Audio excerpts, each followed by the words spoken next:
Welcome to April's Garage, the greatest automotive channel in all of YouTube land. And this is something you haven't seen in a long time. 2025 Maverick LOBO. It drives like a car, but it's got a truck bed. It is incredible. I am in love, baby. Yes, it is the sports truck. It is back for the first time in a long time. I mean, Subaru Baja, probably the last one, or the Dodge Dakota RT. I'm trying to think of other sport trucks. The old Ford Lightning before it was electric. That's what I have at home. And this is the latest entry into low-riding sport truck land, which is pretty darn cool. It's amazing. It's kind of like an El Camino, right? Which I love El Caminos. Yes. Modern day El Camino. The Ranchero beat the El Camino to market by a year or two. Yeah. So they're the originator of the rides like a car on a car chassis, but it's a truck, which I guess the Maverick was that from the beginning. But the original designer thought there needed to be a sport truck version, and apparently they did this SEMA build when they first came out, and that had to make production for him. He insisted upon it, and that is what the LOBO is. But there's a lot of other cool touches, but it does lead to a premium price. So $27,500 is the base for a Maverick. Right, and this one's a little It's more. $42,000. So it's worth it. she says it's worth it, but it's a big jump. So let's see. Okay. So the first big changes are in the front, dramatically.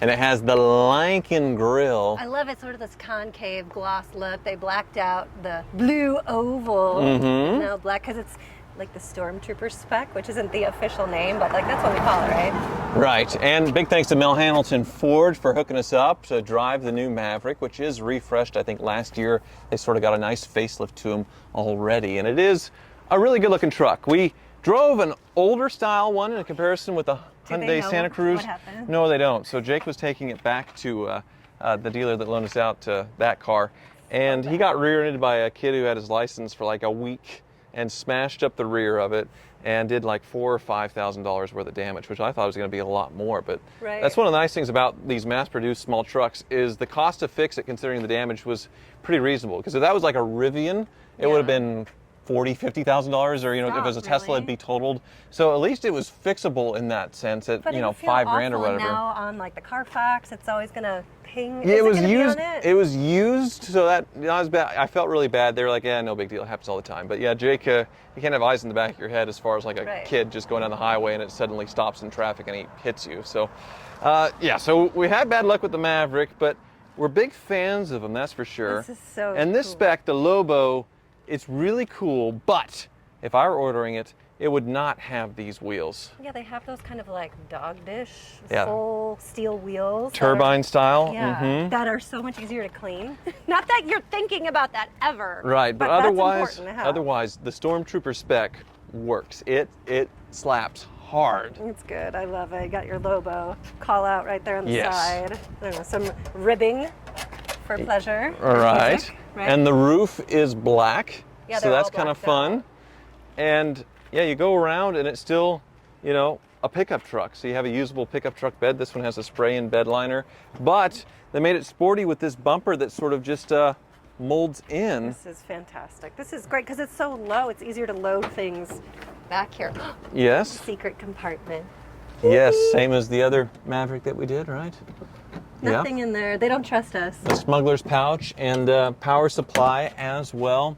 But the cool thing about this bumper, we'll put the tailgate back up, is it still has the tow hitch, but then they offset the license plate. Oh, okay. So it's off to the right side a little bit, but I love the body kit on this thing for the LOBO. It does look fantastic, but yeah, a big price premium. So there's the window sticker. This one, $42,445. So way up from the base Maverick, but it's not just a body kit and a look, because they put a lot of performance parts in this thing. So the suspension, brakes borrowed from Fiesta ST, a dual clutch transmission, and I believe a dual clutch rear diff. So a really smart diff system to make this thing feel like a performance car, which is like, they have videos of this thing autocrossing, and like you can take this on the track. You can really have some fun with this thing. That's cool. Two-tone stitching. Yes. Yellow and blue right there. But there's some like speckled splatter paint. Right. This insert right here. And with the Mavericks, the seating is a little tight. So here's like all weather mats and things in here. And it's a small truck, but I see. I don't think it's that tight. You haven't gangster leaned it yet, your usual thing there. It fit really good. Headroom's okay, but it is a little tight because it is a small truck. But yeah, this one has sort of a bluish interior as far as the door panels and it's cool. stuff as well. They're basic, they're easy to clean. You're going to go off-roading or something. Are you? I don't know, but it's going to get dirty and you can clean it easier. I like these handles. Yes. They're just like, you're not worried about where are they, how I'm going to find them, getting in different cars, but there's also this door handle up here. Right. Why are there zippers on the seats? Oh, is that to lock things up? I guess so. It runs all the way down. Oh, it's just to easily take the seats off if they got dirty or need to be replaced or whatever. But yeah. So that's what they're thinking a lot about is cleaning this as being a functional work truck, even though it's got kind of a souped up engine. Yes. Yeah, there is definitely a splatter in the seats. Very interesting in the fabric. Yeah, and the Lobo stamping on there. That was crazy when I first said it. I didn't see it at first. I was like, what is she talking about? But has she gone mad? She's seeing stars. Right. Well, here, hop in the driver's seat, April, and start her up for me. And pop the hood.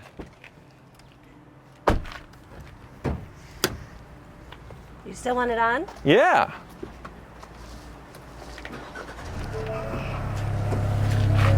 Nice little rumble there. Mm-hmm. Give it a rev. Oh, yes, sir.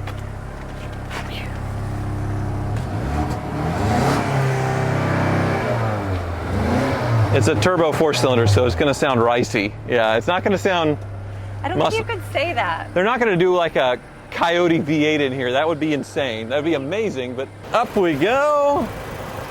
And it is actually a decent engine bay presentation. You know, we look at a lot of the Fords under the hood, and it's ridiculous how everything's just sort of like a mess of spaghetti, right. But this looks more like a highway, like roads, like the engine's sort of thought out and not slapped together. Wow. Okay. I mean, still it's a little bitty 4-cylinder, and they do talk about how these aren't powerhouses as far as the horsepower, but there's tunes for them, and you can make them pretty ridiculous. And maybe there'll be some Shelby version down the road that has like a Coyote and 600 horsepower. I mean, that'd be insane. But what this is all about is handling, fun with the dual clutch, all that stuff. It's supposed to be a really fun car to drive around town. So do we get to drive it? Yeah, let's roll. Yeah, same gear shift knob as the baby Bronco you had and other things, right? You just say knob. It just sounds like dirty. Because it's a knob. It's not. It's like a, what else could it be? I guess it's only a knob, yeah. So one dramatic change from a few years ago to the new 2024 25s is all of this going into a screen as far as the climate control and, you know, the controls with all that in the screen itself, which I'm not a fan. I like buttons and knobs. I get that I'm sort of an old man in that sense, but I will give them credit that they make it seem like normal knobs. You don't have to go through a menu to turn on your heated seats, your heated steering wheel, your blower, all that stuff. So it's easy to get to, which I like. It's not like the Tesla where it's like menu, annoying. It's pretty easy. Right. But I feel like the foundation of the Maverick is like it's a work truck, it's easy and it's affordable, and so the screen, that's where you have all these technical issues where you have to do the recalls and the upgrades and the software upgrades, and like that seems a little too complicated for what this truck was meant to be. Well, I would guess that the screen's cheaper to install nowadays than separate knobs for climate control and separate knobs for, you know, a stereo and such. So having, you know, basically an iPad in the dash that controls everything is probably simplifying it. So what you're saying is I'm wrong. Which I have to get used to, but it's supposed to be the reverse when you get married. Like, you're supposed to be wrong. I'm sorry. Well, you missed that first acceleration because that was pretty swift. Oh, yeah. And the shifts were really quick. We're gorgeous. It's really tight. Like, the suspension, is that what it's built for? Yes. It feels like really tight. Yes, so there's a U coming up to get on the highway up here. Go ahead and take it at some speed. Oh, yeah, baby. And see how she does. That downshift was instant. And the engine noises that you're hearing are not real. They're piped through the... Shut up. There's piped through the speakers. Stop. Wait. So, yeah, if you downshift, but it's not, go faster. It's not electric. There you go. No, it's not electric, but they wanted to make it sound a little more racy. All right, yeah, go ahead and floor it. You got the handling. Oh, dang, that guy wants to race. Okay, I'm ready for you. So it sounds like a Ford Mustang GT accelerating. I'm flooring it still, and I trying to catch up to that guy. But I'm talking about the noise, the simulated noise with the thing. Are you sure it's simulated? It's simulated. Yeah, 1000%. Why? And I think you can change it to different stuff, but I want it to be like a roar, like a lion, like when you watch a movie and the lion comes out in the beginning of the credits. yeah, it's supposed to be fun. And that M3 has no exhaust on it. That's, you know, they're total hooligans. That's what BMWs do. Right. That is the third or fourth owner of the BMW M5 right there that will be blowing it up soon. But anyway, back to the Maverick. Even though it's a sport truck, the ride isn't harsh. No. So I like the ride. We have old farm truck in the way, so we can't really dive into this corner, unfortunately. But is that what you were looking for? yes, I want to know how this thing handles. I can hold back. Here we go. Goodbye. Oh, it's on kilometers per hour. I thought it was just going 80 miles an hour. Oh. So cool. Someone needs to change the setting there. Oh, 45 miles an hour. There we go. It's right next to it. It's small. But still very basic. I like that there's a button to turn off the stop-start. There's a button to turn off the traction control. So there are still some buttons here, and like for the climate control to max the defrogger and all that stuff. So change radio station. So there's still some. Would you rather have this or an El Camino? Oh, this. Really? Way this. This is going to be reliable. It's going to start every day. Yeah. This is a no-brainer. But do you do the high-end Lobo $42,000 versus like a base Maverick? Right. I think the look and everything. I think it's pretty cool, and I imagine there's a couple grand off of it with the Ford employee pricing right now, where it's maybe in the threes. I don't know, but for as far as fun for the money, I think this is pretty unbeatable. I heard that turbo whoosh a little bit there. Yeah, I'd rather hear more of that and less of like the piped in noise, you know, through the speakers. That's the noise that we need to hear. I wish that could be like my text message. Like when you text me, there'll be a turbo noise. Yeah. It used to be a lightsaber. But did you see this weird sort of texture they did here with the dashboard? That's very interesting. Why would they do that? I don't know. Some stylists probably thought it was aesthetically calming for the passenger. Pick or whatever. it up on camera, like go from the side, Yeah. because it's really weird to go the extra effort to do that. Right. Floor it again. I just thought I was going 80 again. Yeah. Use the paddle shifter to downshift. It's fast. That's it. Yeah. So the speaker doesn't kick in for the downshift, just on the pedal. That's a little weird. So it should work when you downshift as well. It should go woo, woo, but it only reacts to when you hit the pedal, which is interesting. Huh. Weird. Okay. Yeah. I get it. Here we go. I like it. I'm digging it. But you get 30 mile per gallon highway. Yeah. And 240 horsepower, 0-60 is like, I think just under 6 seconds or something like that. Not fast, but still faster than any sport truck made in the 90s to 80s, early 2000s. That Shelby truck is the same 0-60.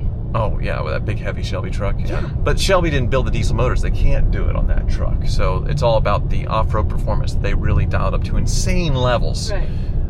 This, once again, they have to keep it pretty reasonable to meet standards as far as emissions and things, and I imagine for insurance, but pop in a little tune. I'm sure somebody sells already that's going to be, you know, $300-500 at the most, and it'll probably wake up to over 300 horsepower like that and completely transform this thing. So that's what we can do, right? Yes. When we get it. Well, I mean, you have been driving your Lyric for a year now. It's been a good long-term test for us. We could get another long-term test vehicle of something, and this wouldn't be a bad choice. I'm just working you for a truck. That's what I'm trying to do. Yeah, well, we have trucks. The 72 Ford's buried in garbage. The Dodge Dakota So bad. Yep. dropped a valve and the motor's probably bad. The 300,000 mile Avalanche that I spent $7,500 fixing is still at the Wizards, needing to be fixed. And my Ram diesel is obnoxious and still very, very broken at the Car Wizards. Yeah. Is that all the trucks right now? They're all broken. And the Escalade is too fancy. My EXT Escalade is like a pristine baby time capsule that doesn't, like, nothing's ever been in the bed. So 5 trucks and none are usable right now for you to do all your spring gardening. That makes me a little concerned. A little bit. Thanks so much for watching.